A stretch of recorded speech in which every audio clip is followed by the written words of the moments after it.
নম্বর দাবি হলো যারা জড়িত ছিল তাদের বিরুদ্ধে ব্যবস্থা নেওয়া হবে। 3 নম্বর হচ্ছে বহিরাগতদের বিরুদ্ধে ব্যবস্থা নিতে হবে এবং তদন্ত কমিটি করা হবে।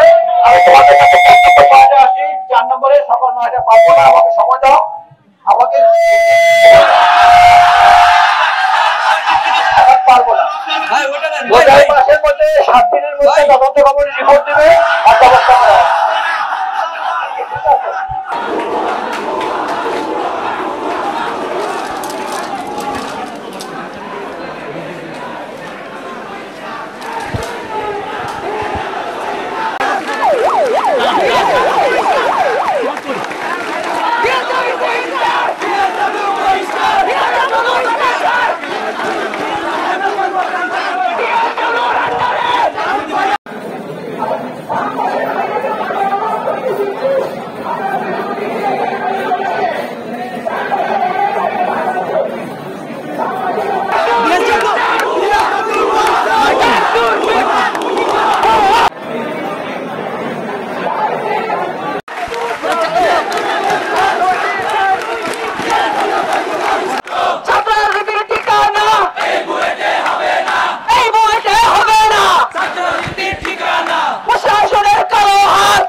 তোমাদের যে দাবিটা ছিল ওদিন ঘটনাটা ঘটছে 28শে মার্চ মধ্যরাতে, তখন তোমরা রিপোর্ট করছো ডিএসডব্লিউকে বা প্রভোস্টকে বা আমাকে রিপোর্ট করতে পারতে, রিপোর্ট পাই নাই।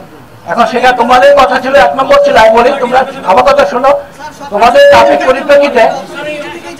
দাবির পরিপ্রেক্ষিতে 1 নম্বর দাবি ছিল শিক্ষার্থী ইমতিয়াজ রাব্বিকে বহিষ্কার হল থেকে এবং বিশ্ববিদ্যালয় থেকে। আমি ঘোষণা করছি তাকে হলের সিট বাতিল করা হবে। কমিটির মাধ্যমে তাকে যে কারণ দর্শন নোটিশ দেওয়া হবে, তারপরে বিশ্ববিদ্যালয় বহিষ্কারের পথ সুগম হবে। এটা প্রসিডিউর অ্যাকশন শুরু হবে আজকে থেকেই। এটা 1 নম্বরটা গেল।